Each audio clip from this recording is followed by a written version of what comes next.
efface mon péché.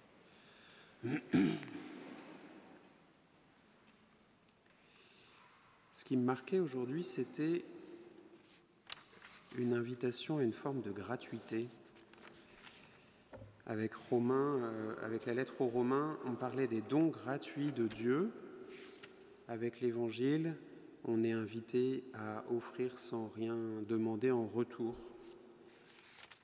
Peut-être à expérimenter la gratuité ou à offrir, au fait. Et ça me faisait penser, pendant les vacances, j'ai passé quelques jours avec ma sœur et ses 4 enfants, mes neveux. Et on est allé au Havre. Et au Havre, vous le savez peut-être, c'est le départ d'une course de bateau qui s'appelle la Transat. Précédemment Jacques Vabre, et ils l'ont renommé l'Or, Café l'Or.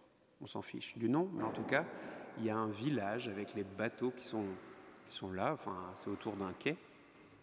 Et les enfants adorent ce moment-là, d'aller voir le village, alors qu'ils ne connaissent rien à la voile. On n'est pas du tout une famille de voileux, on n'a pas de famille là-bas.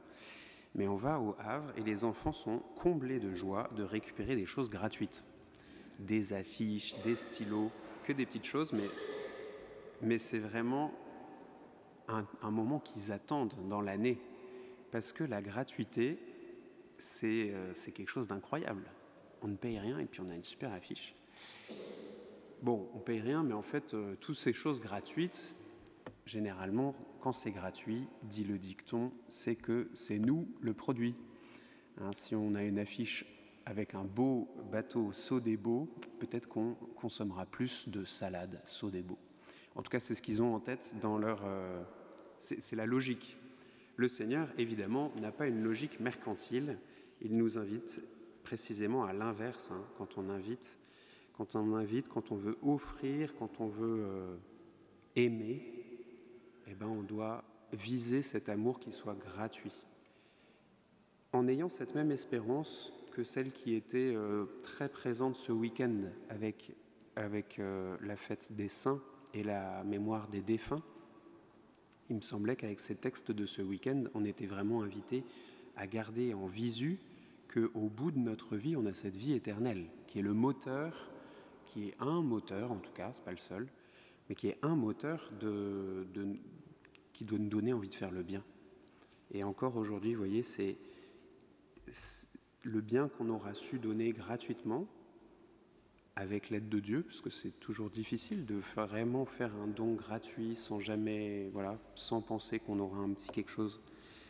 Et d'ailleurs, vous voyez que ce petit quelque chose, le Seigneur, peut-être qu'il nous a fait. Alors il sait qu'on a besoin un peu d'une carotte pour faire le bien. Il nous la met, cette carotte. Il nous la met devant nous, c'est cette vie éternelle. Parce qu'on a du mal à être vraiment dans le don absolu et gratuit. Peut-être que Dieu seul, qui est tout amour, saura nous montrer ça.